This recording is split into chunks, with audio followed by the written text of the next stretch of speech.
Bom dia, boa tarde, boa noite, sejam onde vocês estiverem. Sejam muito bem-vindos ao nosso talk sobre ativismo alimentar, consumo político e saúde com esses queridos, com esses educadores, com esses ativistas alimentares. Temos aqui o Zé Henrique Pareja, a Rebecca Lockwood e a Rafaela Tiller ou Tyler? É Tiller? Chile. Chile. Pessoal, hoje a gente vai trazer sobre a importância de olhar para a comida como um espelho para a gente compreender e observar os hábitos da vida de cada pessoa. Cada um desses hábitos cria muita demanda, né? E é uma cadeia de acontecimentos a partir da escolha de cada pessoa. Então, em cada região, em cada país, em cada lugar, né, as questões políticas de cada lugar influenciam muito nesse consumo mundial, nessa demanda mundial por alimento, por recursos naturais. E aqui na Casa Arara, né, esse encontro tão especial, que esse é um encontro independente, dedicado a promover a diversidade no Brasil, que é produzida na França por brasileiros, inclusive a Rebeca e a Rafaela estão na França, assim como o Mário, que é fundador da Casa Arara. Então, a gente está muito feliz de estar aqui hoje para a gente falar sobre isso. Falando um pouquinho sobre os participantes, né, eu sou Luana, eu sou mediadora desse talk de hoje, eu sou fundadora do Natural Vibe, sou comunicadora e sou articuladora de projetos de autoconhecimento e saúde holística. Eu foco na transformação positiva através dos conhecimentos holísticos de uma forma responsável e tem aí esse projeto especial que é o Natural Vibe, que temos uma escola chamada Instituto Natural Vibe, e hoje vou intermediar aí os conhecimentos, né, Rafaela Tiller trazendo os conhecimentos da naturopatia. Aqui no Brasil a gente fala sobre naturologia. Eu queria até entender um pouco com a Rafaela se é essa mesma tradução aqui do Brasil. A gente não tem naturopatia especificamente no Brasil, mas temos a faculdade de naturologia. Ela atua em Paris, trabalha com alimentação e terapias naturais para levar bem-estar e saúde duráveis, né? Trabalha com a saúde preventiva, né? Trabalha com a vida, não olhando para a doença especificamente, mas prevenindo para que antes dessas doenças venha a saúde. A Rafa vai lançar um livro agora em 2022,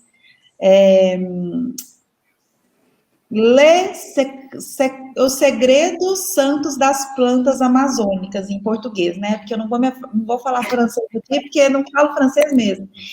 E vai ser publicado em 2022 pela Guy Tredaniel. É isso, Rafa? É isso aí. Muito bom. A Rebeca faz um trabalho de ponta a ponta, muito especial. Ela é chefe de cozinha formada pela Le Cordon Bleu Paris, em 2002. Já tem uma área de atuação aí há muito tempo. É brasileira, mudou-se de vez para Paris em 2016. Em 2017 foi chefe particular da Madonna, maravilhosa. Sua principal atividade no momento é a produção para eventos sob demanda, com menus personalizados. Então, ela faz aí eventos para Givenchy, Chanel, Amazon, L'Oréal, Paris, e está no Fórum Global de Mulheres, Fórum de Paris, e na Federação Francesa de Tênis. E ela faz esses trabalhos também na Federação Francesa de Tênis, Fórum Global de Mulheres, na Expo Talents e outras coisas, além de ser uma ativista que tem trabalho social através da alimentação. Então, de ponta a ponta, né? Vai lá para os influenciadores, leva saúde e leva saúde também para as comunidades. Muito bom, Rebeca, bem-vinda. Zé Henrique Pareja está no Brasil, assim como eu, as duas estão em Paris e nós estamos aqui no Brasil. Não sei se as duas estão em Paris exatamente, vou perguntar para elas, mas estão na França e nós estamos aqui no Brasil. O Zé Henrique Pareja é artista, educador, terapeuta ayurvédico, chefe de cozinha e gestor cultural, fundador da escola IB e do movimento Cozinha Intuitiva, que desenvolve projetos de educação integral em escolas, na comunidade e na internet, para o despertar da consciência, promovendo a saúde, cultura, ecologia, através da educação alimentar, sensorial e ambiental. O Zé faz um trabalho muito legal com a gente também aqui no Natural Vibe, né, aqui no nosso projeto, e tem um trabalho muito legal com o regionalismo, viaja aí em torno do Brasil, em torno das comunidades indígenas, estudando as plantas, levando cultura também alimentar para ajudar os indígenas. Então, faz uma troca muito bonita. Gente, sejam muito bem-vindos. Obrigada. Vamos começar depois dessa apresentação aí com pessoas tão especiais. Primeira coisa que eu queria trazer, assim, é perguntar, né, para cada um de vocês como vocês enxergam a alimentação como uma bandeira política, né? O que vocês sentem, assim, o que empolga vocês todos os dias para vocês acordarem e fazerem o bem para o mundo através da alimentação, começando com Henrique Pareja. Bom dia a todos. Bom dia, meninas. Um prazer estar aqui com vocês e com todos que estão nos assistindo. Então, alimentar, na minha visão, é o maior dos atos políticos, né? Comer é o maior dos atos políticos, cozinhar também, né? Por quê? Porque esse é o ato principal do nosso dia. Ninguém passa um dia inteiro sem comer, né? Não sei se tiver de jejum, mas dentro dos eventos todos que acontecem dentro do nosso dia, acho que o principal dele é se alimentar, é o principal evento, né? A gente acorda, a gente toma um café, a gente almoça todos os dias ao redor de uma mesa. E à medida que a gente vai deixando de ter esse olhar político para a alimentação, é onde a alimentação fica entregue a essa cultura industrial, né? À medida que a gente perde esse olhar, aí a gente só reproduz. Vai reproduzindo essa série de coisas da cultura industrial e onde a gente perde a nossa saúde, onde a gente perde a nossa estética. Porque à medida que a gente vai padronizando a nossa alimentação, a gente vai ficando tudo igual. Vai ficar todo mundo obeso, vai ficando todo mundo doente, né? Isso é uma perda de estética. Eu estudo muito esse campo que a gente chama de soma estética, né? Que é esse campo onde estuda a estética do nosso corpo de um lugar senciente, né? De um corpo não só físico, mas de um corpo que também tem uma sensibilidade, que essa estética também vem de dentro.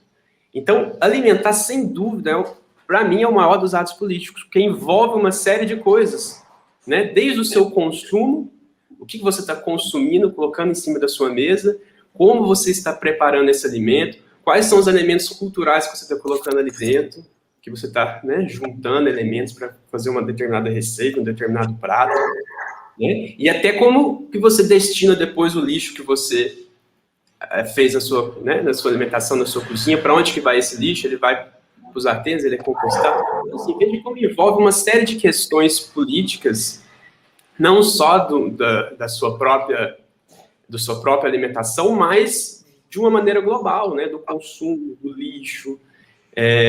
Então, sem dúvida, eu acho que é o maior dos atos políticos se alimentar. E à medida que a gente vai deixando de olhar dessa forma para a alimentação, é onde a gente se entrega a essas ondas de uma cultura industrial que nos deixa cada vez mais doente, né? Então, a minha visão é essa. Muito bom, Zé, te agradeço. Rafa, vou fazer aqui o sentido horário. Quer complementar alguma coisa com o Zé, que o Zé trouxe? Quer trazer sua visão? Fica bem à vontade. E me conta só uma coisa: naturologia no Brasil é naturopatia fora? Eu acho que é bem parecido, porque, tipo assim, aqui a nossa naturopatia, entre aspas, né? a gente, como aqui na França tudo que é terapia holística é muito bem enquadrado, então a gente não pode falar sobre certas coisas quando a gente é naturopata, porque aqui eles estão sempre achando que se você fala de holístico e tal, você é charlatã e tal, então tem muita coisa assim que a gente é bem enquadrado.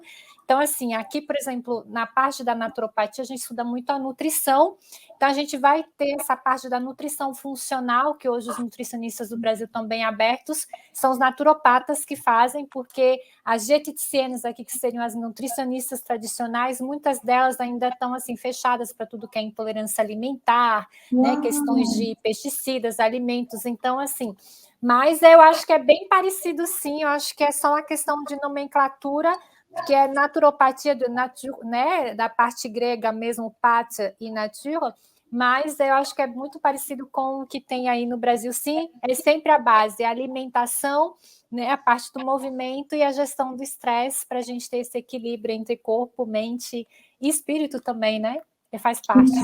Que Então, especial. assim, para complementar o que o Zé falou, super de acordo mesmo, Zé, eu acho que o nosso ativismo de nós profissionais da saúde, da alimentação, é realmente mostrar às pessoas, né, que a gente tem que ter o domínio do que a gente come, a gente tem que saber o que a gente come. E hoje está muito na mão a indústria, né, ela pegou isso para ela. Então, assim, a indústria hoje, a televisão te diz o que você precisa comer, e as pessoas já estão super perdidas porque tem tanta informação e, ao mesmo tempo, nós nunca tivemos tão desnutridos do ponto de vista de micronutrientes, de vitaminas, de antioxidante. Por quê? Porque a comida que a gente come hoje é uma comida que é morta, é uma comida que é vazia. Então, assim, só para citar o exemplo, um dia eu fui no supermercado, eu vou muito pouco no supermercado, eu vi uma pessoa que de uma classe, não tem isso para mim de classe baixa, alta, mas que a gente via que não tinha informação. E o que ela estava fazendo? Ela tinha um monte de pote de comida de bebê comprado. E eu falei assim, gente, talvez se ela tivesse a informação que ela mesma poderia fazer o potinho, a papinha do bebê dela, comprar o brócolis, a batata, a cenoura, e de um lado seria mais barato, né? E do outro lado seria mais nutritivo para a criança dela. Mas hoje a gente tem informação e muitas pessoas acham que porque vende na televisão, porque tem todo o logo, né, que vem atrás, que é saudável, que é isso, elas perderam o costume de cozinhar e hoje as pessoas têm menos e menos o conhecimento sobre o que é o alimento em si. Então, eu acho que a nossa missão, como profissionais que estamos ali com alimentação, com comida, é de mostrar para as pessoas que sim, a gente tem que voltar a se apropriar do que é o alimento, porque sem o alimento a gente não é nada, né? Muito bom. Exato, exato. Na praticidade do dia a dia, perde-se a saúde e perde-se tempo de vida, né? Então, é uma engenharia reversa que não funciona, a gente já viu que não funciona. Rebeca, traz para nós, bem-vinda, bom te conhecer nesse talk. Obrigada, Obrigada, Zé. Conta para nós. Oi, Rafaela. Olá. Oi. Não, sem dúvida, a comida é um ato político. O que a gente escolhe, o que vai comer, muda tudo. Assim, às vezes é difícil para as pessoas compreenderem isso um pouco.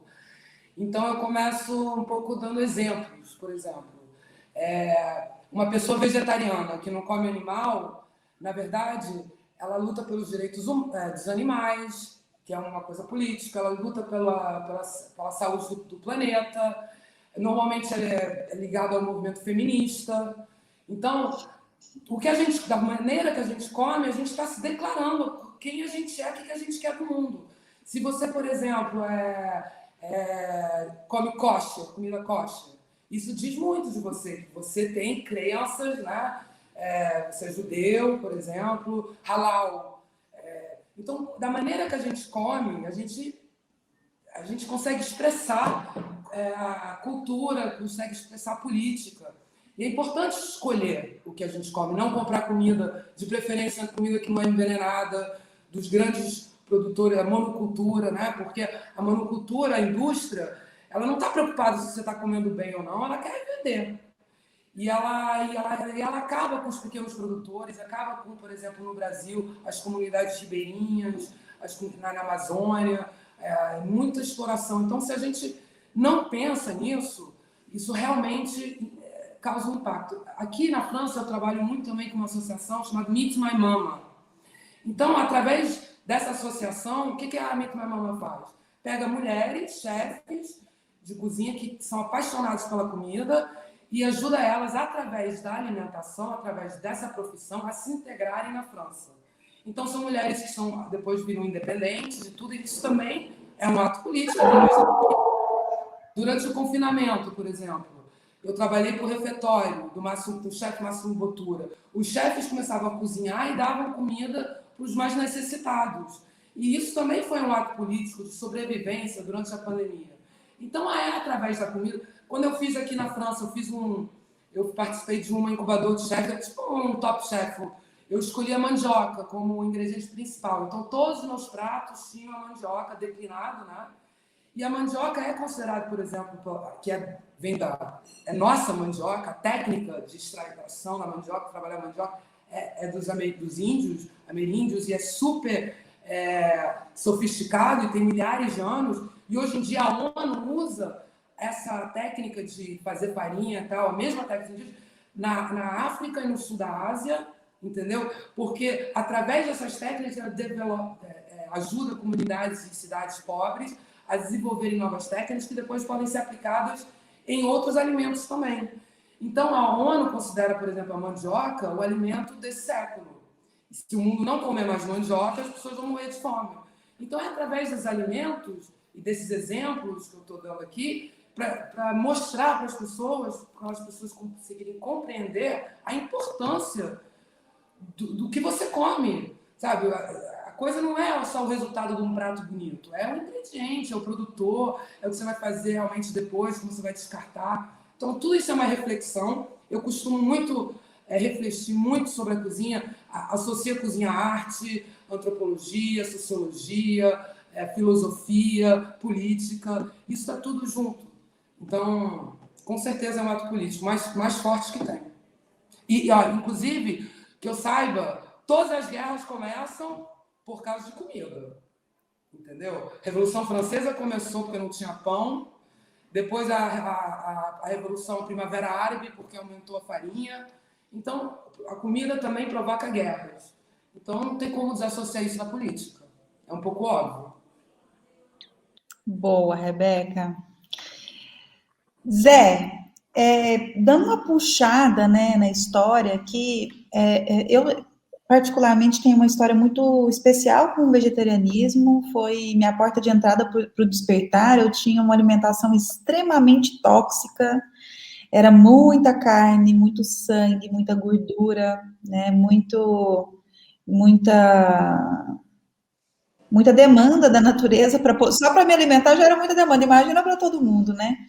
E eu tive o meu despertar, meu encontro, né, com o meu propósito através da alimentação, muito pela bandeira do vegetarianismo, que eu fiquei apaixonada, né, primeiro o vegetarianismo, logo depois o veganismo. Hoje em dia já tem aí uma visão mais ampliada sobre tudo, continuo sem comer carne, e nas nossas conversas, a gente fala muito sobre a alimentação não discriminatória, né? Sobre esse conceito aí que você estuda tanto, que o Fukuoka trouxe aqui para esse plano, essas observações dele e tudo mais, e eu acho muito interessante a gente poder abordar a alimentação para além das bandeiras, né? Mas pautada no autoconhecimento, no conhecimento do meio ambiente, das necessidades atuais que a gente tem no planeta, né? Na nossa necessidade de olhar para o consumo como sobrevivência também, né? Porque daqui a pouco, se a gente continuar nesse lugar, as coisas vão estar muito diferentes que agora. São mais de 7 bilhões de pessoas. Queria que você trouxesse um pouquinho desse conceito de alimentação não discriminatória para a gente puxar essa rodada. Certo. Eu acho importante, assim, antes da gente citar o Fukuoka, alimentação não discriminatória, a gente falar um pouco sobre a questão do gosto, que as pessoas falam que gosto não se discute, né? Na verdade, a gente está com tanto problema justamente por não discutir o gosto, né? Gosto se discute sim, porque o gosto ele é socialmente construído, segundo um francês, que é o Pierre Bourdieu, né? Bourdieu, sei lá como pronuncia exatamente. Mas o Bourdieu, ele fala que o gosto é socialmente construído. Então, existe gostos de classe, existe gostos de família, né? Existe gostos que são passados de gerações em gerações, existe gostos de um grupo específico de pessoas, né? Então, isso é muito importante a gente saber, porque o gosto se aprende. A gente aprende a gostar das coisas, né? E é muito importante, principalmente quando a gente está falando com crianças sobre isso, né? A dificuldade, às vezes, que as pessoas têm, até mesmo as crianças, de gostar das coisas que fazem bem. Que é muito fácil gostar do que a indústria produz, porque ela pesquisou tudo para deixar exatamente fácil, palatável, assim, no sentido de, né, roubar o seu gosto, de fazer você ficar encantado com aquilo e, às vezes, viciado naquilo, porque vai ter uma série de aditivos químicos que vai tornar você realmente viciado em algumas coisas, o açúcar, os conservantes e tudo mais. Então, o gosto é socialmente construído e a gente aprende a gostar das coisas. Então, assim, essa pergunta que eu sempre faço, e a provocação é: por que não aprender a gostar das coisas que nos fazem bem? E o que é que nos faz bem? Alimentos e natura, né? Alimentos que são, que vêm da natureza o mais fresco possível e que são ali minimamente processados, preparados na sua própria cozinha, de preferência, né? Ou que você confia à mão de chefes confiáveis, como as nossas queridas Rebeca e Rafaela, por exemplo, né? Se você confia em alguém que realmente está colocando ali uma boa energia naquilo, né? Então, assim, essa eu acho que é a primeira questão, a gente falar do gosto nesse sentido, porque as pessoas geralmente têm uma dificuldade de gostar dos alimentos in natura, dos vegetais. Isso é muito comum aqui no Brasil, né, culturalmente. Não gosto disso, mas nunca nem experimentou, né? Então, assim, isso acontece por conta dessa construção social do gosto, né? Por que tem muita gente que fala que não gosta de certos alimentos aqui, e aí a hora que você vai ver na história, são alimentos que foram trazidos pelos africanos, pela cultura afro. Aí você vai ver assim, por que não gosta desse alimento? Será que não é culturalmente construído ali dentro da casa grande, que não come o que os escravos comiam, e até hoje isso perpetua? Meio até bem polêmico, mas é interessante a gente olhar por esse ponto de vista que o Bourdieu traz. E aí, a partir disso, o que eu estudei do Fukuoka. Fukuoka é um japonês, né, um grande cozinheiro japonês que escreveu um livro que chama A Revolução de uma Palha. Na verdade, ele vai estudar os processos de produção de alimentos, né? Então, como produzir alimentos de forma cada vez mais sustentável, né? E de como olhar para a natureza desse olhar cíclico, né? Como olhar com dessa ciclicidade da natureza. E aí, o Fukuoka fala que existe basicamente 4 tipos de alimentação no mundo, né? Se a gente for olhar assim, de um ponto de vista bem humano mesmo. Então, existe uma alimentação que é essa primal, é como se a gente passasse por cada uma delas, né? Como é um pensamento oriental, é um pouco em camadas, vamos dizer assim, porque a gente tem um pensamento muito linear aqui no Ocidente, né? Então, é como se a gente passasse por cada uma dessas alimentações. Não tem como a gente pular de uma para outra. A gente realmente tem que ir adquirindo a consciência e passando por cada uma delas. Então, essa primeira seria o que ele chama de uma alimentação laticista, que vem justamente de lactação, que é essa alimentação da criança, do bebê, e que muitas das vezes a gente nem sai desse lugar. Enquanto adultos, a gente continua nessa alimentação laticista, que é baseada no desejo meramente, né? Na vontade, naquele desejo instintivo de ter que comer, e às vezes ter que chorar para comer e conseguir aquela comida, né? Muitas das vezes as pessoas na fase adulta continuam tendo alimentação laticista, só baseada no desejo, nos caprichos, né? E existe um segundo tipo de alimentação que ele vai chamar, né? Seria um próximo passo, vamos dizer assim, que ele vai chamar de uma alimentação materialista ou científica, vamos dizer assim, que é embasada em conhecimentos das ciências dos humanos, né? Então, à medida que a gente vai conhecendo os alimentos, a gente passa a ter uma outra percepção a respeito deles. E aí a gente passa a comer as coisas embasadas nesses conhecimentos. Então, vou comer aqui um prato equilibrado, onde tenha carboidratos, onde tenha proteínas, onde tenha vitaminas de vários complexos, e que tenha essa visão nutricional, né? Uma visão muito nutricionista do alimento, o que é importante a gente conhecer o que a gente come, mas muitas das vezes é reducionista, porque aí você acaba reduzindo o arroz a ser um carboidrato meramente. Ele é muito mais do que isso, por exemplo, né? O arroz é uma cultura, ele foi plantado, pessoas colheram, e além de tudo, até na própria bioquímica dele, ele é muito mais do que um carboidrato, ele tem uma série de outras coisas.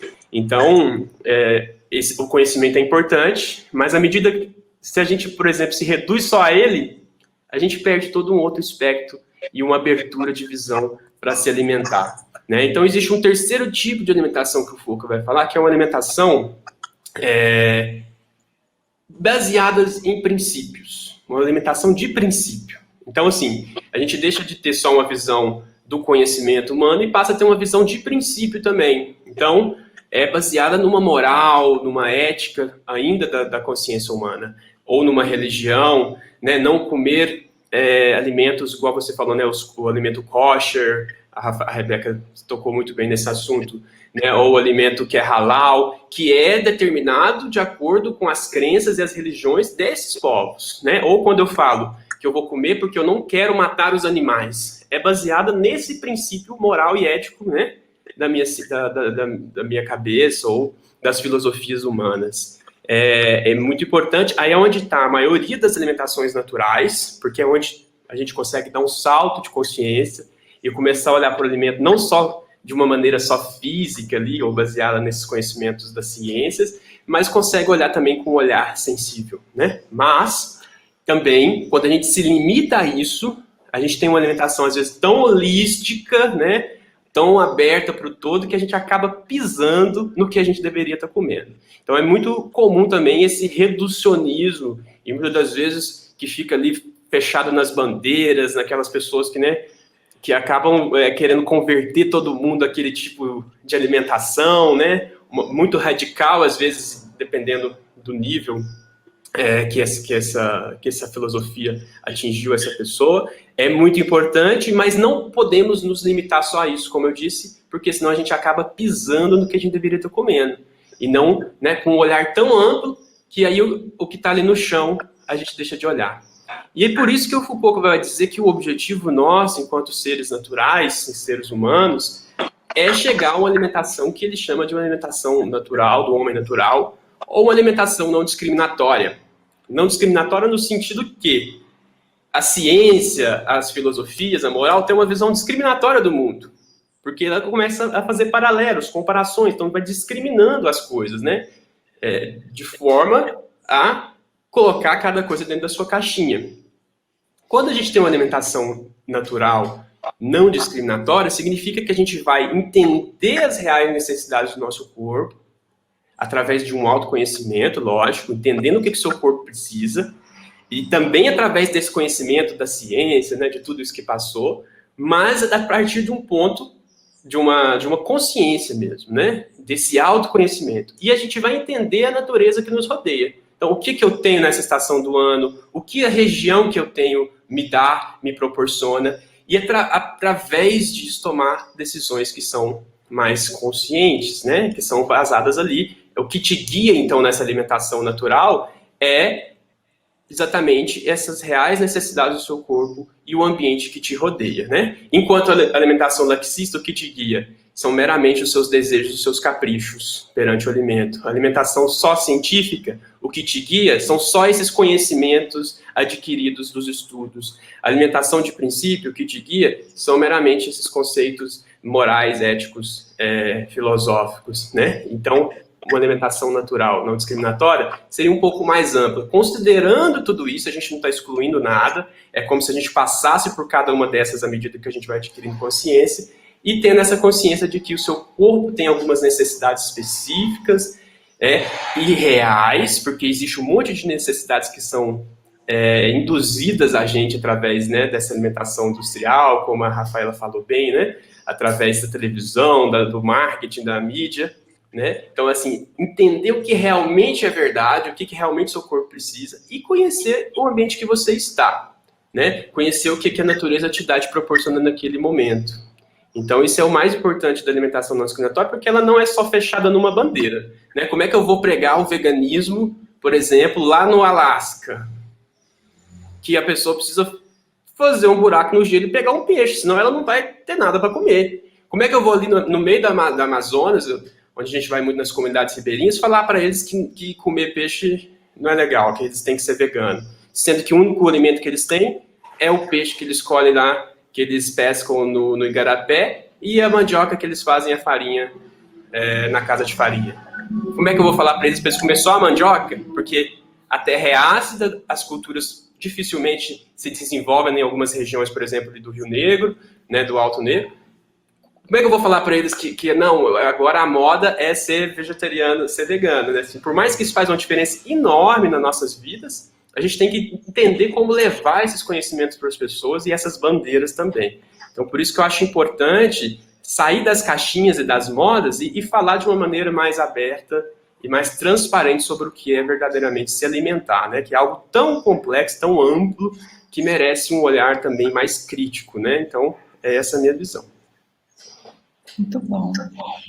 Meninas, querem fazer considerações? Complemento? Eu estou sentindo um eco. Peraí que eu vou fechar. Aí. Quer complementar alguma coisa, Rebeca? Não, realmente é interessante isso, porque a comida tem uma linguagem própria, entendeu? Tem uma gramática própria.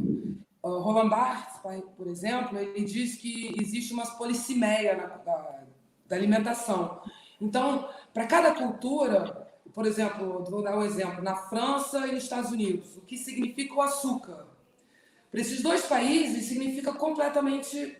O açúcar é completamente diferente, o sentido do açúcar, né?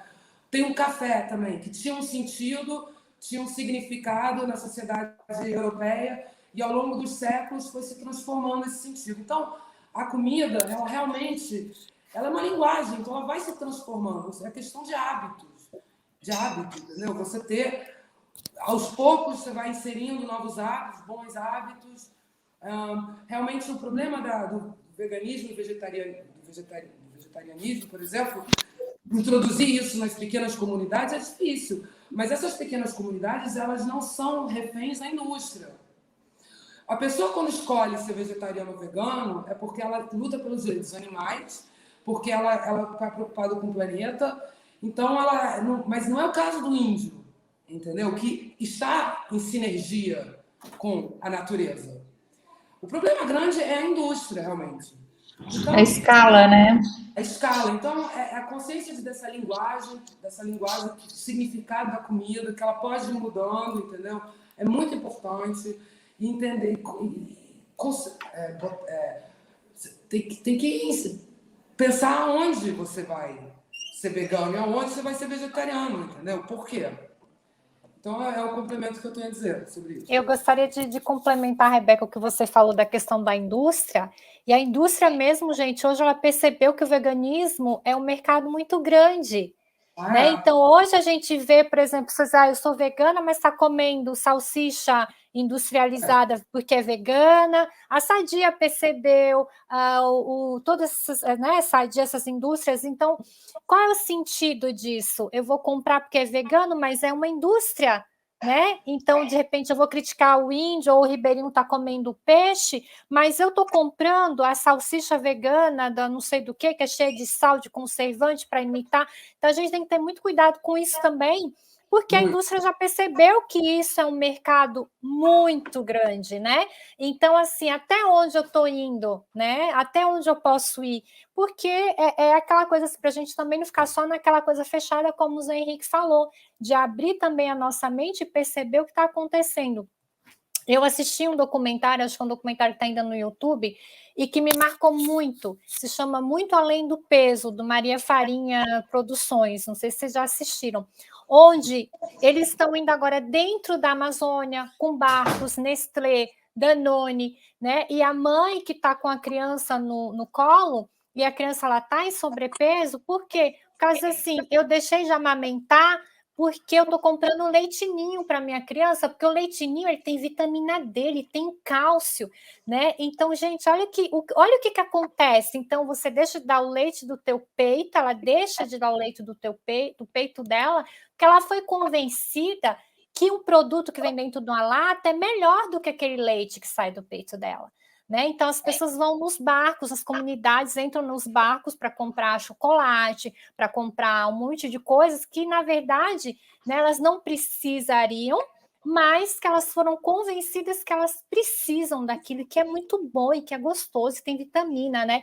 Então, até quando a Rebeca falou da questão da evolução da comida, né, eu pensei também no chocolate, né, Rebeca? Que o chocolate, Também. como ele evoluiu, né? Que era, né, exatamente, batata, né, que era um alimento que era dos astecas, depois, né, a gente tem o nosso chocolate forasteiro também, né, o chocolate da Amazônia, e que estão recuperando agora, os índios Yanomami estão fazendo um chocolate muito bom, que é um chocolate, né, então, até onde eu vou dizer assim, eu vou pegar e vou comprar o chocolate Lindt, o Brasil tem muito disso de marca, né, porque é chique, é chocolate de fora, né? Mas a gente aqui na Europa, quando chega um chocolate de Yanomami, todo mundo cai em cima. Então, às vezes, você pensa assim, e não é tão caro, porque eu vi, você tem chocolates da Amazônia, que eles vendem para todo o país, chocolates artesanais, R$18. Então, de repente, às vezes eu deixo de comprar meu chocolate do meu país, da Amazônia, para ir comprar um chocolate porque tem uma marca estrangeira, né? Porque é famoso, porque é chique. Então, assim, eu acho que isso também é ativismo, a gente dá valor o que é nosso, né? O nosso país, ele tem muitos alimentos, ele tem uma variedade alimentar muito grande, mas nós brasileiros, a gente é muito apegado à questão da marca, a questão que vem de fora, né? Eu fui no Brasil um dia, acho que foi ano passado, ano retrasado, eu fui no supermercado, tinha o beurre président, que é a manteiga presidente, que é uma manteiga muito boa, mas você vai olhar o preço, tá lá, né? E a gente tem a manteiga aviação lá, que para mim é a melhor manteiga do mundo e que é nossa, que vem na latinha. Então, assim, a gente também tem, né, que nós brasileiros prestarmos atenção o quanto nós somos também manipulados, o quanto é como é que eu iria dizer? Não me vem a palavra, mas essa dominação cultural que a gente tem. A gente precisa descolonizar. Exatamente, Rebeca, obrigada. Essa dominação cultural que a gente tem de achar que sempre, né, o que vem de fora é melhor.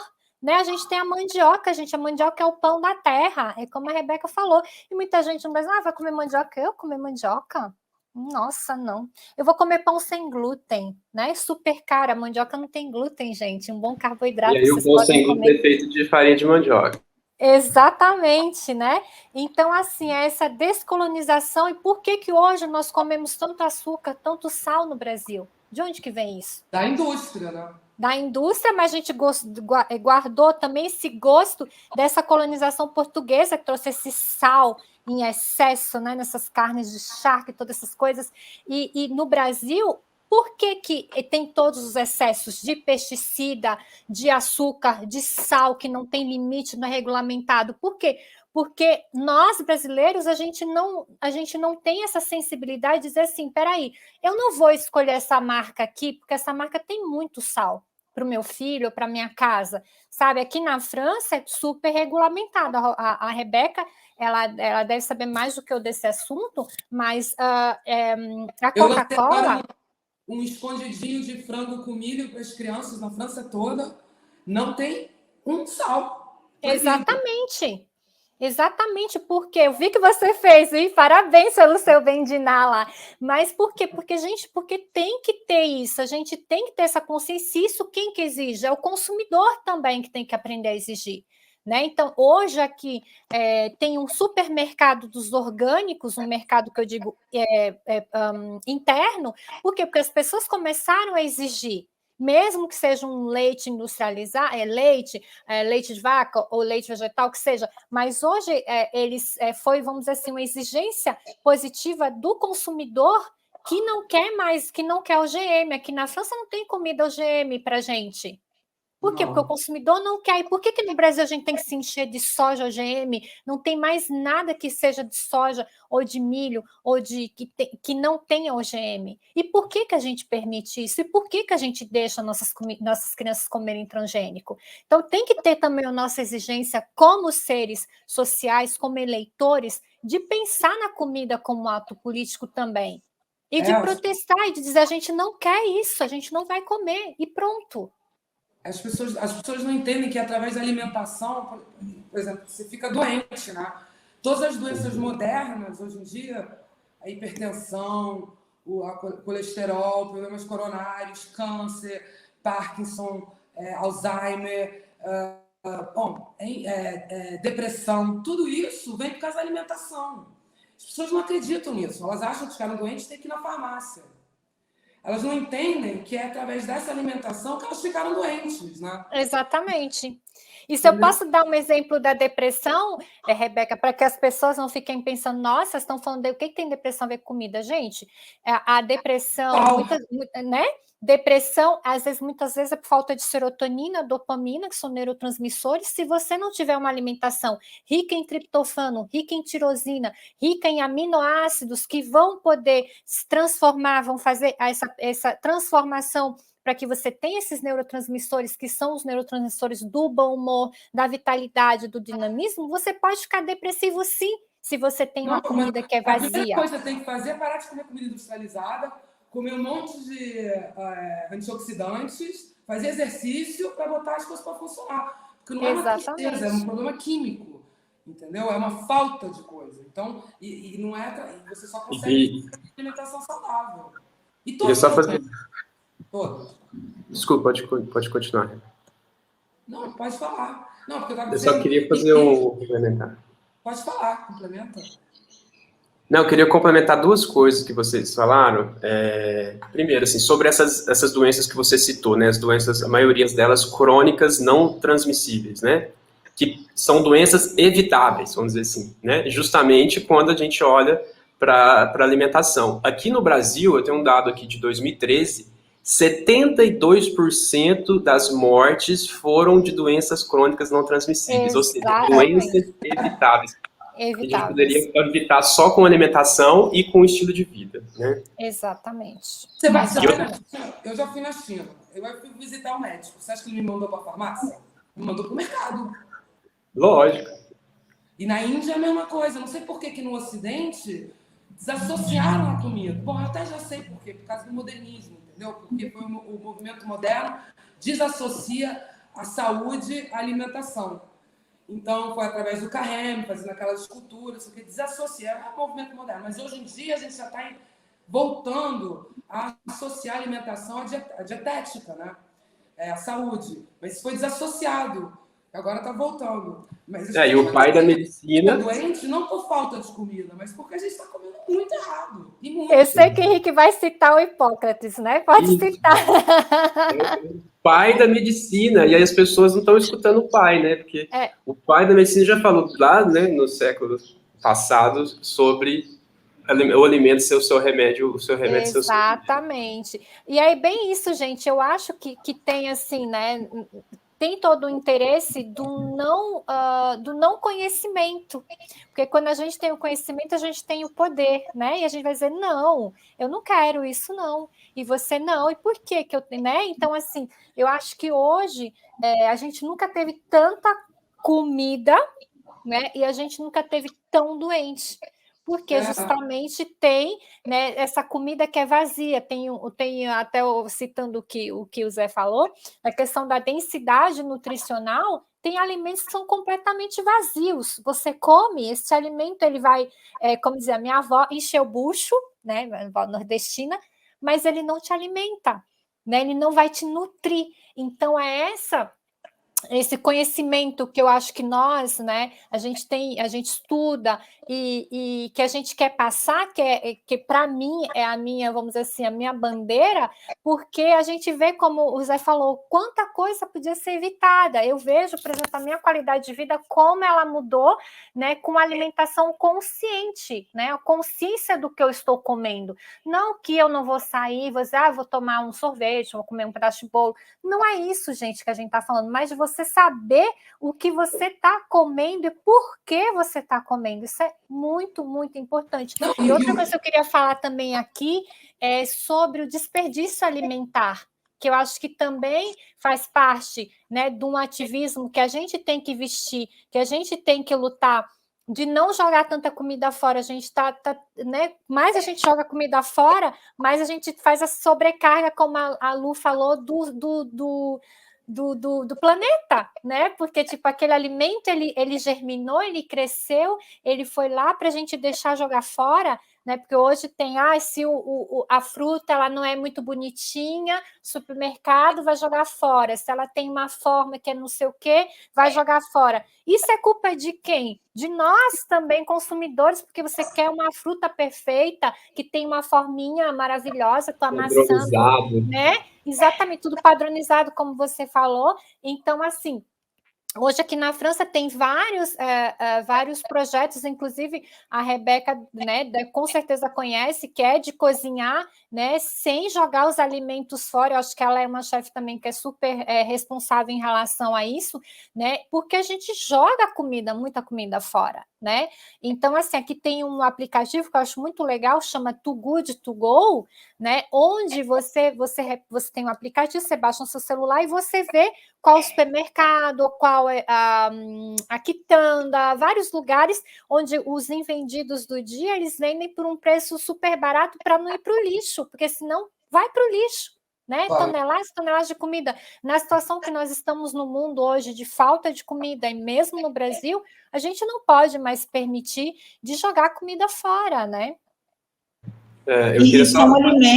São alimentos bons, né, Rafa? É bom falar isso. Sim, alimentos bons, não é alimento estragado, é alimento que, né, eles não podem mais vender no dia, porque tem uma regulamentação muito estrita, né, para as empresas, mas que você pode ir lá e comprar padaria, que tipo pão que não serve mais para outro dia, então eles vendem, né? Então você pode ir lá comprar por, sei lá, 20% do preço, e você compra, você usa, você dá para o seu vizinho, enfim, você faz uma vida aqui nova. No Brasil tem uma outra que chama Instituto Fruta Feia. Fruta Feia. Esse projeto que eu falei que eu participei do refeitório, que a gente fazia comida para os necessitados, era tudo comida que ia ser jogado fora. Eu não escolhi o meu ingrediente. Era doado. A gente fez mais 700 mil refeições. Eu sozinha fiz 2.700, fora os outros chefes. E era tudo comida que ia para o lixo, gente. Lixo. E a gente tem um desperdício muito grande. E aqui no Brasil a gente vê as pessoas mexendo no lixo. Outro dia, gente, eu estava aqui na rua, passando de carro, aí tinha uma senhora de 95 anos mexendo no lixo, e ela abandonou a mão assim, aí eu parei o carro. No que eu parei o carro, ela não conseguiu nem conversar comigo, chorando, dizendo que tinha um filho deficiente que estava na cama, e ela não tinha o que comer. Assim, eu preciso de arroz, eu preciso de alguma coisa, e não conseguia nem falar, porque ela estava bem emocionada, assim. Aí eu fui lá na casa dela, a gente foi no mercado, comprou algumas coisas. Então, assim, a realidade que a gente está hoje no Brasil é a pior que vocês possam imaginar. As pessoas estão passando fome, as pessoas estão comprando osso de açougue porque não tem o que comer, né? Então, assim, estamos muito ruim. E aí eu queria só fazer um parêntese do que vocês já falaram, de duas coisas que o capitalismo faz. Uma é cooptar, né? Ele tem essa coisa de cooptar o que está dando certo. Então, vai lá, coopta o natural, o orgânico, o vegano, né? E aí transforma do jeito dele, e a hora que você vê, já tá todo mundo seguindo ainda na mesma toada, né? No mesmo, igual gado ali, seguindo a mesma coisa. E outra coisa é o Brasil ser um grande país consumidor, né? A gente, enquanto brasileiro, a gente tem que falar disso, porque é um país populoso. Então, qualquer porcaria vem parar aqui porque as pessoas consomem. Aí faz um marketing em cima, faz uma propaganda e as pessoas continuam comendo essas porcarias. E aí é engano nosso a gente achar que isso não chegou nos indígenas, né? Assim, eu tive recentemente na Amazônia, visitei 13 comunidades ribeirinhas e todas elas, gente, não tem nada, mas tem lá o produto industrializado, tem lá uma igreja evangélica, em todas. sabe? É incrível como que isso chegou mais profundo que a gente imagina. E aí, a hora que você vai ver o mercadinho deles, não tem nem as marcas que a gente costumado, não. É assim, é uma terceira categoria. Então tem essa substituição também do gosto, né, com produtos cada vez piores, e para essa população que muitas das vezes é quem fica a maior vítima do industrialismo, que é a população menos favorecida, a população pobre. Né, porque... Perfeito isso que você falou, Zé, perfeito. Isso está acontecendo muito também no México, né? Onde no México hoje é mais barato você comprar uma garrafa de Coca-Cola do que uma garrafa de água, né? Onde a gente está substituindo a cultura alimentar dos nossos povos, e nós também, nós somos todo esse povo aí, né? Da América.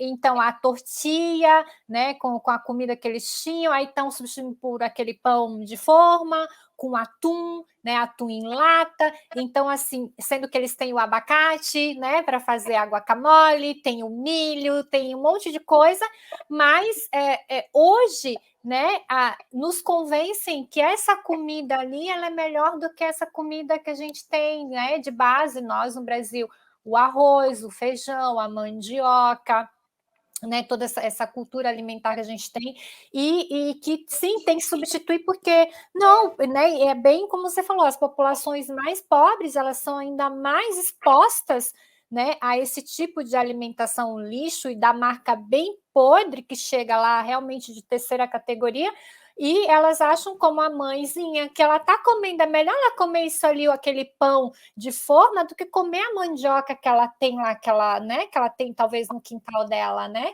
Mas, enfim, esse apelo do capitalismo é muito forte e ele vai em todos os lugares. Quantas refeições geralmente as pessoas fazem na França por dia? Aqui na França, 3. 3. Aqui no Brasil, as pessoas foi colocado dentro da nossa cultura que as pessoas têm que comer 5 refeições por dia. Você acha que isso é à toa, gente? 5 refeições? Será que a gente precisa disso tudo mesmo? Isso é porque a gente é país consumidor. Isso aí foi instaurado, o imperialismo colocou isso dentro da nossa cultura justamente para a gente continuar consumindo esses produtos da indústria. Né? Então, assim, 3 refeições boas é o suficiente. A gente não precisa ficar comendo toda hora, ainda mais essas comidas ruins, né, só para alimentar esse capitalismo e esse industrialismo. Mas então, o problema é que quando a gente come comida ruim, né, Zé, a gente tem fome logo também, né? Mas isso, assim, na minha visão, isso foi instaurado na nossa cultura por sermos um país populoso e consumidor, pelo próprio imperialismo, para a gente continuar consumindo esses produtos frutos desse industrialismo mundial. É uma questão de educação, né? Mais uma vez, que as pessoas acham que demora, mas na verdade educar é rápido, mudar de alimentação e curar certas doenças modernas é rápido também. As pessoas acham, é um mito falar que demora, isso tudo demora, né? E educação, por exemplo, básico de valorizar nossos, não só nossos produtos, mas de repente nossas técnicas. Por que nas escolas de gastronomia no Brasil a gente aprende todas as técnicas francesas, que são maravilhosas, mas a gente não aprende a fazer a farinha de mandioca? A gente não sabe o que é um tipiti. Então, é uma questão, mais uma vez, de educação. Cultura alimentar passa por isso, pela educação, valorização das ancestralidades do nosso país, né? Das Américas em geral. E isso a gente, mais uma vez, o problema do colonialismo. A gente tem que descolonizar. A gente é o pior. É complicadíssimo isso, entendeu? Exatamente. Ô, Rebeca, quantas pessoas no Brasil conhecem a maniçoba? Pouquíssimas. Né? Que alimentaria muita gente, que é só feito com a folha da mandioca. Né? Tem um cozimento especial, sim, que é todo um requinte de cultura, né, desse alimento, mas que, gente, eu comi quando eu fui para Belém aquilo ali, pelo amor de Deus, você come aquilo ali, você não fica com fome. Então, assim, né? E a folha que geralmente é jogada fora da mandioca, enfim, que precisa de um tratamento, mas que é completamente comestível depois, né? Então, o próprio tucupi lá, né? Que enfim, ganhou prêmio, eu vi agora no Instagram que, né? Toda essa coisa da cultura da Amazônia. E aqui na França, pessoal está usando muito açaí, está usando muito, né, alimentos que vêm, a castanha do Brasil, né, que a castanha do Pará é muito usada aqui na França. Por quê? Porque eles sabem que é rica em selênio. Então, assim, são considerados como superalimentos e são alimentos que vêm do nosso país, né? E que às vezes a nossa população não consome, que diz, não vou consumir isso aí, Café sei lá. casulo, né? Exatamente. Gente, é bem... Lu, vou deixar você continuar aí, porque senão a gente vai ficar aqui Não, debatendo. mas tá incrível. Eu tô assim apaixonada. Não tinham pessoas melhores para estarem juntas aqui e isso é muito especial. Quando a gente fala de tratar a saúde, tratar a doença, o remediar ao invés de prevenir, né? Aí eu até queria um pouquinho da Rafa aqui para falar desse trabalho que ela faz através da naturopatia. Os conhecimentos milenares, eles atuam muito nesse lugar, né? A China aí com a medicina tradicional chinesa, os Vedas com a Ayurveda, que provavelmente tem a naturopatia, tem uma base bem grande aí no Ayurveda também. O Zé também vem dessa escola. E eu queria te perguntar, Rafa, o que você acha mais importante quando se trata de cuidar daquilo que já precisa de remédio, né, através da alimentação? Porque muitas pessoas já não estão mais nessa condição, né, de prevenir, elas já estão lá na frente. E eu queria trazer um pouquinho disso, porque a gente vê como a indústria farmacêutica ela é forte. E como, né, a gente está falando da indústria alimentícia, mas a indústria farmacêutica, ela não quer que as pesquisas sejam desenvolvidas nesse campo do cuidado, né? Eu tenho aí pessoas que me procuraram, Lu, tal pessoa estava fazendo uma pesquisa, tentaram comprar a pesquisa dele, porque essas informações tentam ser abafadas, né? Uhum. E aí eu queria que você trouxesse um pouquinho sobre quando chega já nesse lugar mais avançado, que é tratar a doença ao invés de tratar a saúde. Como é que você vê essa questão política dentro da indústria farmacêutica também? Olha, é bem interessante essa pergunta tua, Lu, porque eu acho que ainda aí no Brasil você tem muito mais liberdade para falar sobre isso, né? Tipo, de uma questão mais holística do que aqui na França. Então, aqui na França, eu como naturopata, apesar de eu ser um profissional da saúde, porque eu fui muitos anos enfermeira no Brasil, então já tive do outro lado, aqui tem que ter muito cuidado com o que você fala. Como você fala. Então, por exemplo, no meu site de naturopatia, eu não posso citar doença, eu não posso citar a palavra cura, eu não posso citar a palavra mesmo prevenção, eu não posso. Então, tem uma série de palavras que você não pode citar para que você não seja acusada de propor uma coisa, entre aspas, né? Um acompanhamento. Então, tipo, a naturopatia a gente tem que ficar muito mesmo na questão da prevenção, na questão da saúde, né? Então, não posso, tipo, tem que ser palavras como, você não pode dizer a ansiedade, não, é detente, que é relaxamento. Mesmo a gente sabendo que na questão dos acompanhamentos que a gente faz, você tem, a pessoa muda, por exemplo, todo vamos dizer assim, a questão da alimentação. Ela pode usar suplementos alimentares, ela pode usar plantas, ela pode usar N coisas que vão só otimizar a saúde dela. Claro que mesmo até o tratamento que ela faça em alopatia, ele vai ser mais eficaz, né? Mas a gente tem, por exemplo, eu fui num congresso internacional que tiveram vários anos aqui, e tinha um cientista, na verdade, tá? Tinha um cientista do centro que tem aqui de pesquisa, né? Então não era uma pessoa assim que estava falando nada que não fosse, né? E ele dizia assim, gente, a minha pesquisa, ele estava fazendo uma pesquisa sobre o glifosato, né? E o câncer. A pesquisa dele foi parada. Entendeu? Ele falou que dentro do Congresso eu sei que tem gente da Monsanto aqui. Então, é tudo muito mais complexo do que o que a gente pensa. E quando você faz, as pessoas dizem assim, mas será que é isso? É teoria do complô. Sempre colocam a gente que está na prevenção, tal, como meio as pessoas lunáticas, mas não é, né? Por exemplo, a gente tem muito, assim, questão de alimentos, onde hoje, né, poderiam ter estudos científicos mais aprimorados, por exemplo, com o cúrcuma, que tem um efeito anti-inflamatório muito parecido com o ibuprofeno. Mas quem quer dizer que o cúrcuma tem um efeito super parecido com o ibuprofeno? Porque daí eu não vou vender meu Advil, né? E é um domínio público, então não tem um monopólio sobre esse produto. Então, assim, é muito complicado, e aqui na França é um dos países mais complicados e mais atrasados para tudo que é terapia natural e acompanhamento natural, porque a gente tem uma indústria farmacêutica que é muito forte aqui. Né? Então, assim, hoje, depois de vários escândalos com medicamentos, e eu, inclusive, fiz parte de um deles, porque eles trocaram um Levotirox, e na época eu tomava Levotirox, e teve todo um escândalo sem avisar os pacientes, né?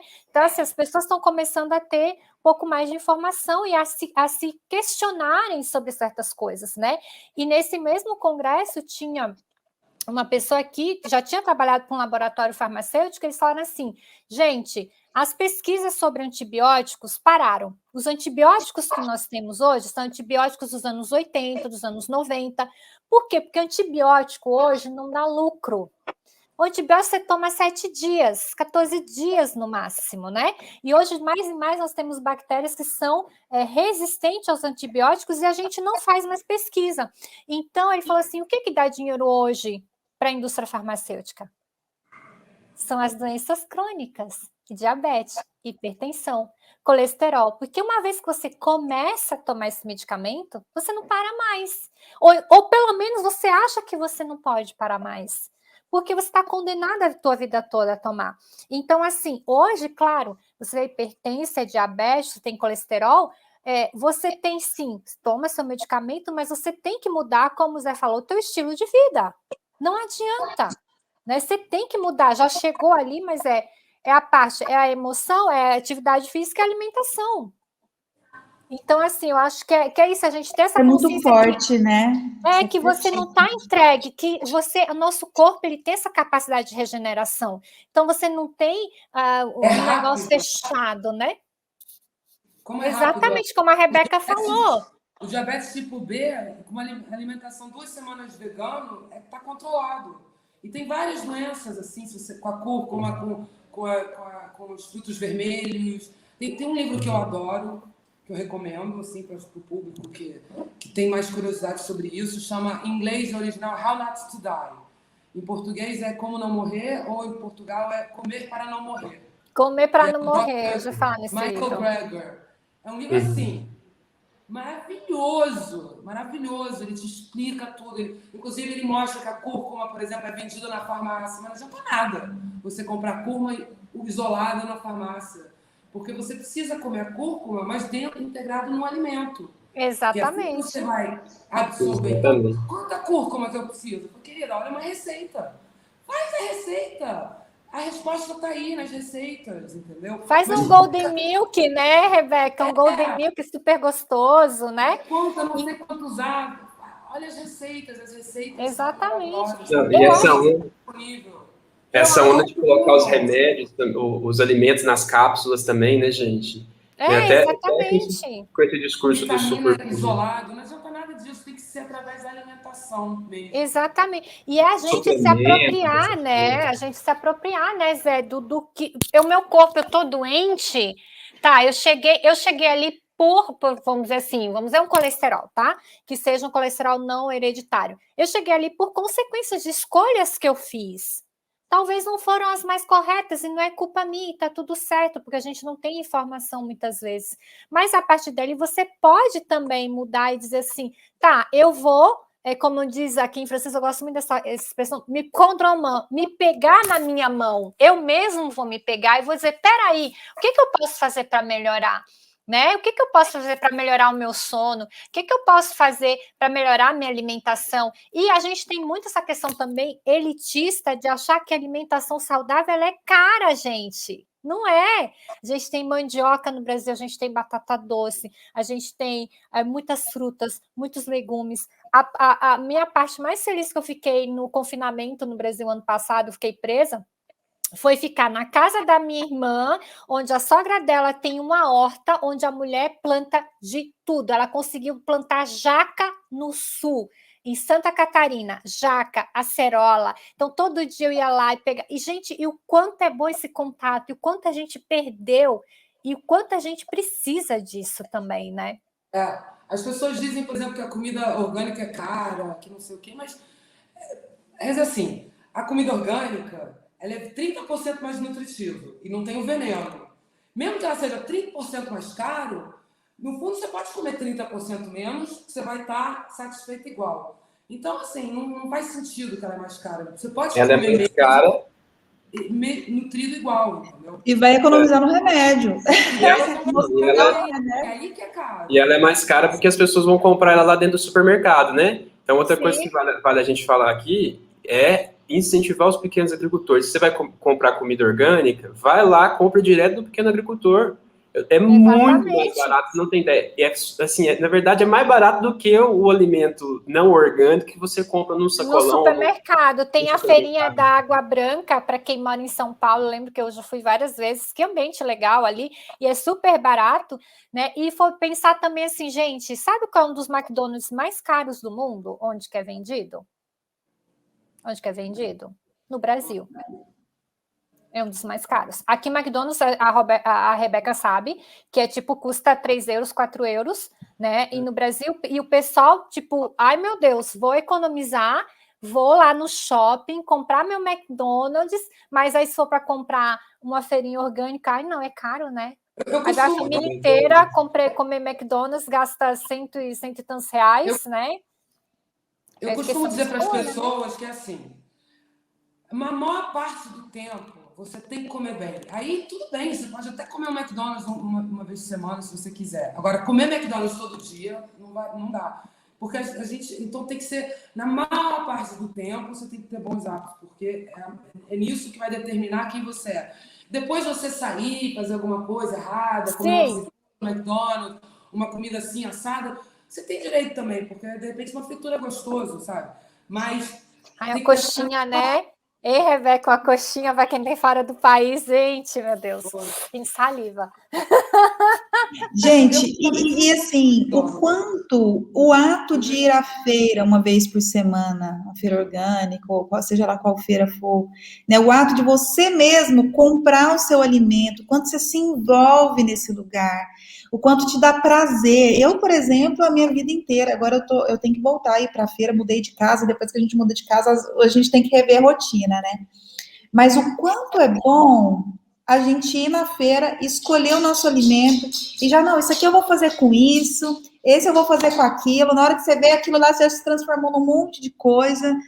E essa cozinha, né, mais intuitiva, o quanto ela faz bem para nossa saúde como um todo, para nossa saúde mente, mental, né, Lu? Conta, né? Como você falando ali, realmente um prazer. Então a gente tem que recuperar esse prazer de se empoderar do que a gente vai comer, do que você vai trazer para sua casa. Não deixa a televisão te dizer o que é bom para você, né? Então procura se informar. Acho que hoje a gente tem muita informação, tem muita gente legal que está dando informação, que está distribuindo assim coisas novas, né? Receitas, nossa, né, Rebeca?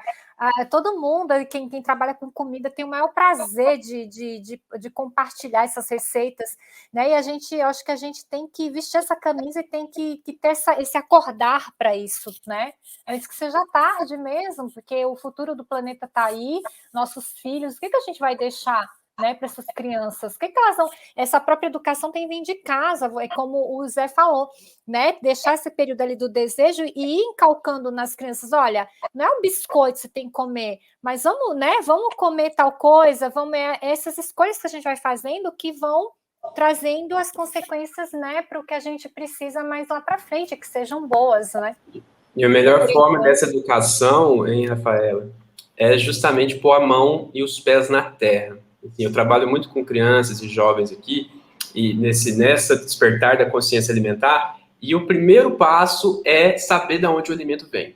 E assim, eu tenho coisas muito incríveis, assim, experiências de crianças, por exemplo, pegar um rabanete que ela plantou e ela viu crescer, e ela colheu, e comeu rabanete igual maçã. Assim, nem eu comi, nunca nem comi rabanete igual maçã, mas eu já vi uma criança comer e achar a coisa mais maravilhosa, porque foi ela que plantou, foi ela que viu crescer, ela que colheu. Que coisa mais linda. Coisa mais linda. E aí, no início, a coisa mais incrível que você vê a criança no início, por conta da cultura, assim, dos pais, ter nojo de terra. Você já viu isso? As pessoas têm nojo de terra. E eu acho um absurdo isso. Para mim, é a coisa mais absurda do mundo. De não pôr a mão na terra porque a unha fica suja. E aí você vai vendo o processo, a transformação, assim, com o tempo. É incrível. Chega um momento que elas estão passando terra na cara, assim, sabe? Mas onde a gente tem que começar essa educação alimentar. É na horta. É saber a procedência dos alimentos. Aí depois a gente vai para a cozinha e prepara tudo. Exatamente. Muito bom. Tem até um projeto aqui em São Paulo, de uma ONG, que é a Instituto Alana, que tem um trabalho com a Gisele Bündchen, que é das teens, né? Que enviam caixinhas para as crianças em casa, para elas fazerem as próprias hortas, para que a próxima geração a gente consiga resgatar, fazer esse resgate. Porque quando a gente vê... eu estou com várias questões de família, familiares, de falta de saúde, de doença crônica. É muito desafiador para essas pessoas tirarem coisas da vida delas, né? Então, eu vejo muito a necessidade de a gente focar na educação, né? Como a gente faz, e reservar um pedacinho dessa educação para as crianças. Para a nova geração, né? As pessoas estão esquecendo, né? Como plantar. Mas isso, por exemplo, a Bayer Monsanto, que vende aquelas sementes estéreis, então você compra uma maçã, você não pode jogar na terra e ver ela nascer. Para mim é até crime contra a humanidade mesmo isso, né? Fora o veneno que eles botam. Mas o fato de você não poder comer uma fruta, uma uva, por exemplo, não poder jogar, replantar, semear aquela uva, porque ela é estéril, é um absurdo isso. Qual que é a finalidade? Você sabe qual é a finalidade disso, Rebeca? Para a pessoa não plantar. A finalidade é para que você, na verdade, você tem... você tem que comprar as sementes, porque a semente ela é estéril, né? Então, você compra a semente e você já compra o kit do pesticida que vem junto. É uma patente. Então, você não pode, você tem a patente, então você tem que pagar os royalties, né, daquilo que você compra, e daí você compra aquela semente para aquela estação, depois você tem que comprar de novo, então, assim, do milho que você poderia plantar e você secar para virar semente, você não tem, você fica escravo daquela compra. Então, é absurdo o que eles fazem. Absurdo. Gente, eu tenho uma história muito legal. Se não fosse trágica, ela ia ser mais legal ainda, né? Eu estava uma vez no avião e eu tinha acabado de voltar dos Estados Unidos e eu estava super, assim, na fase muito do ativismo alimentar. Eu era a pessoa, assim, mais ativista daquele momento, né? Quando eu virei vegana, e eu estava, né, muito ainda no calor ainda da minha transformação. E uma pessoa senta ao meu lado, um diretor da Monsanto dos Estados Unidos, que estava com a comitiva da Monsanto. Gente, vocês não estão entendendo. Eu comecei a falar um monte na cabeça desse diretor. No final da história, ele reuniu umas 10 pessoas da Monsanto à minha volta, fora do avião, e todos eles falaram, não, você está enganado, nós fazemos bem para o mundo. Os agrotóxicos são bons. Eu não sei se eles estão hipnotizados, eles acreditam nas próprias histórias que eles contam, ou se eles são maldosos mesmo e eles fazem isso com consciência. Mas eram altos cargos e eles olhavam na cara, não.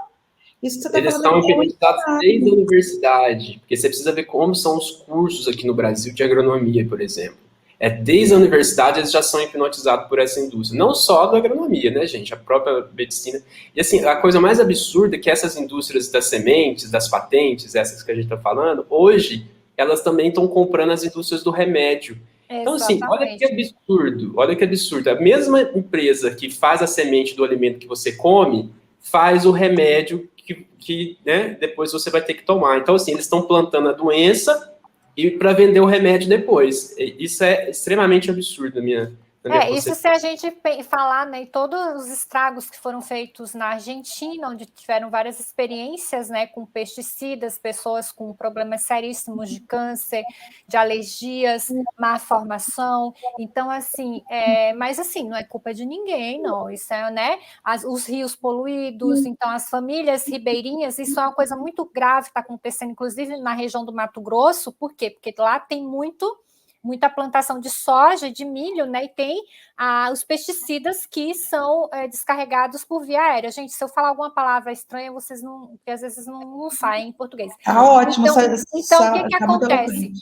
A família que tem a sua plantaçãozinha do lado, que planta o seu feijãozinho, o arroz, né? Tudo. A plantação ela é morta. Por quê? Por quê? Porque, na verdade, esse pesticida ele é feito para essa planta de soja, de milho, que vai resistir, por isso que a semente é OGM, para que ela resista às pragas, mas também ao próprio pesticida, e a família simples de agricultores, né, de agricultura de base que está do lado, tem esse respingo de pesticida, mata a sua plantação, eles são obrigados aonde? A ir embora. Isso aconteceu muito na Argentina, onde tipo virou um monte de pessoas da agricultura de base, de sustentação, que viviam da comidinha que eles plantavam, hoje estão mendigando, hoje estão, né, ao bordo da sociedade, e está acontecendo muito no Brasil também. Então eles têm que sair, não dá mais nada, a terra não dá mais nada, os bichos morrem, então o que acontece? Tem que ir embora. Né? Então, isso está acontecendo muito, mas a gente não fala no Brasil. O Brasil é muito grande. Às vezes a gente aqui fica sabendo de mais coisas que está acontecendo no Brasil, de reportagens, documentários que tem, do que no Brasil mesmo, né? Porque tanta coisa que está perturbando a cabeça do brasileiro hoje em dia que, meu Deus, sobra assunto, mais notícias, na verdade. Sobre assunto, sabe o que acontece? Tem um monte de coisa que perturba. Sabe o que eles acontecem? Eles fazem um escândalo qualquer, fazem um absurdo que não vai dar em nada daqui a pouco, que não vai ser aprovado na Câmara, que não vai passar, mas só para tirar a atenção de toda essa sujeirada. Gente, esse assunto é muito importante. Vamos abrir para a última rodada aqui, para a gente dar um tchau mesmo, porque a gente já está chegando aqui no horário. Mas esse assunto é muito importante, ele me instiga muito, inclusive, Zé, vamos depois conversar entre nós aqui, com as meninas, mais pessoas precisam ver esse talk, vamos divulgar aí a gravação dele, porque volto ainda ao meu despertar e me lembro, para quase todos os tipos de doenças existe cura, e essa cura é através da alimentação. E não é só uma cura de doença, é uma cura do solo, é uma cura da água, é uma cura da consciência, é uma cura muito profunda, né, do resgate com a nossa essência, com a nossa natural vibe, com a nossa vibração natural, com o amor, né, porque isso tudo nos distancia do amor. As pessoas que ficam conectadas com essas artificialidades, elas vão se desconectando da pura energia da criação que toca tudo, que é a natureza, e a natureza somos nós, né? Se alimentar do que é natural, a gente vai ganhar muito poder, e eu tenho certeza que é isso que incomoda tanto, né? Então, aí dá para falar mais, vai fazer sobre isso e muitos outros, porque esse assunto é muito longo mesmo, mas me toca muito. Então, queria agradecer vocês por a gente estar aqui hoje, a gente tocar nesses lugares. Quem estiver ao vivo, agradeço também. E peguem essas referências todas que cada um trouxe aqui, que aqui tem uma biblioteca viva, viu, gente? Começar a última rodada, Zé, quer deixar um recado final? Agora sim.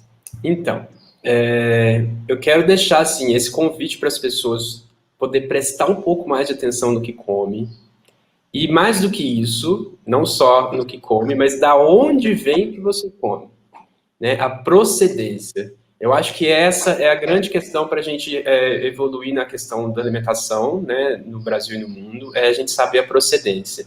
E quanto a essa procedência, tente valorizar o pequeno produtor. aquela família agricultora próxima a você que planta esse alimento. O movimento que a gente faz aqui na minha cidade com os cozinheiros é levar os cozinheiros para a horta, porque eu acho que a melhor gôndola é a gôndola da horta do pequeno produtor. Né? Em vez de você ir para o mercado fazer suas compras, muitas das vezes as feiras, elas são de atravessadores, isso é um absurdo, porque o pequeno agricultor, ele vai lá, ele gasta o dia no sol a pino, capinando, plantando alimento, colhendo, lavando, né? Muitas das vezes ele mesmo freta e vende, o que eu acho um trabalho muito grande para uma pessoa só, mas quando ele não freta e vende, ele vende a preço de banana, vamos dizer assim, a um preço muito barato para os atravessadores para levar para as feiras e para os supermercados. Então, quando a gente vai direto na fonte, pisando na terra, olhando o alimento de onde ele vem, de onde ele nasce, além da gente aprender sobre esse ciclo natural do alimento, que a hora que você vê o alimento na gôndola do mercado ou da feira, você não sabe nada dele. Ele está ali, junto com outros alimentos. Você vai entender mesmo sobre o alimento quando você for para a natureza, para a horta, e ver como que funciona esse ciclo dele. Como que é o pé dele, se ele nasce, né, se é uma trepadeira, se é um arbusto, como que ele convive com outras plantas, como que os outros animais se relacionam com esse alimento, as abelhas que polinizam ele. Então, quando a gente se conecta com esse ciclo natural, com o pé no chão, né, e quando a gente se conecta de maneira relacional ali com quem vende o alimento para a gente, que no caso deveria ser os pequenos agricultores, é um grande salto de consciência que a gente tem a respeito da alimentação. Isso serve para os comensais em geral, mas principalmente para os cozinheiros que estão assistindo a gente aqui, chefes de cozinha e cozinheiros, de poder saber de onde é a procedência dos seus alimentos e colocar o pé no chão para a gente entender mais esse ciclo. E enquanto educadores também, porque eu acho que todos nós, cozinheiros e chefes, trabalhamos sempre nessa esfera da educação alimentar, da educação sensorial e ambiental, poder passar essa consciência para as pessoas. Né? Então, assim, a dica que eu tenho para as pessoas é para a gente pôr o pé no chão, saber de onde vem mesmo o nosso alimento e conhecer a natureza ali, direto da fonte.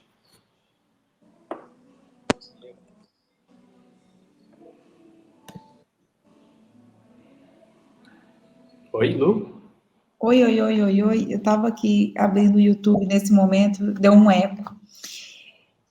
Muito bom, Zé. Grata pela sua participação, pelas suas referências, pelo seu conhecimento, pela sua visão de mundo que é muito rica. Te agradeço muito. Rafa, recado final para inspirar os corações que estão aqui com a gente Então, hoje. recado final, gente. Primeiramente, obrigada. Estou muito feliz de estar aqui com vocês. Nossa, foi muito legal. Sabendo, gente, que a gente não conversou antes, hein? Foi tudo assim, conexão mesmo, né? E completando o que o Zé falou, aqui na França, mesmo aos arredores de Paris, vocês também têm pequenos produtores que a gente pode visitar, ir direto na fazendinha, comprar. E como é gostoso, né? Porque a gente vai direto conectar com a pessoa que produziu o alimento para a gente comer. E como isso é maravilhoso. Acho que é uma profissão que é muito desvalorizada, mas que, meu Deus, sem os agricultores a gente não é nada. Então, assim, gostaria muito feliz de ter passado esse momento aqui com vocês. Obrigada ao Mário, mais um evento maravilhoso da Casa Arara. E, gente, e se eu pudesse deixar uma mensagem para vocês aqui, se hoje a gente chegou vamos dizer assim, revelar um pouquinho, né, da consciência de vocês, e hoje, quando vocês forem comer, pensem, olhem para o prato de vocês e pensem, reflitam essa comida, porque a comida, o alimento tem que ter uma reflexão. Não faça do seu alimento, não faça do seu horário de refeição algo que você não reflete, que é uma coisa inconsciente, que você não pensa no assunto. Né? Hoje, pensar na comida é pensar na nossa saúde, é uma forma de ativismo, é uma forma de empoderamento. Então, quando você pensa no que você come, quando você pensa no que você traz para sua casa, você está pensando em todo esse equilíbrio que a gente falou agora aqui, e que é importante não só para você, mas como para sua família e para todos nós, tem um reflexo em tudo, né? Então, muito obrigada, Lu, muito obrigada, Rebeca, Zé, foi um prazer estar com vocês hoje, espero que a gente possa repetir a dose em breve, né? E nos conhecermos melhor e nos encontrarmos, quem sabe, aí no Brasil um dia desses. E comer muita comida boa junto. Exatamente. Muito lindo. Rebeca, quando eu conheci, quando eu li o seu nome pela primeira vez, eu pensei que era Lockdown. Eu falei, não, tô condicionada, é Lockwood. Muito chique esse sobrenome. Lockwood. Não, gente, obrigada, Luana. Obrigada, Zé. Obrigada, Rafaela. Obrigada, público que está aí vendo a gente. Cara, eu concordo com tudo que o Zé Henrique falou agora, estou de acordo, que a Rafaela falou também. Eu acho que a gente tem que realmente pensar no que a gente está comendo. Eu costumo sugerir para as pessoas fazerem, em vez de comprar comida pronta, por exemplo, uma torta, uma pizza, não sei o quê, tentar fazer a sua própria comida, que você vai, assim, já descobrir o ingrediente, de onde vem o ingrediente, você vai ver o trabalho que dá, tentar melhorar essa comida, e depois, se você quiser comer a pizza inteira, come, a torta inteira, come, mas faça a sua comida, use alimentos frescos, entendeu? E que isso vai fazer a diferença, isso vai abrir seu paladar, você vai começar a sentir novas sensações, porque a comida industrial, ela tem muito açúcar, muito sal, e você acaba ficando sem o paladar. Você fazendo sua própria comida, pode no começo você achar meio esquisito, mas é rápido, em uma semana ou duas você já está com outra paleta de sabores. Então, a minha sugestão é essa, faça uma receita nova por dia e sejam felizes.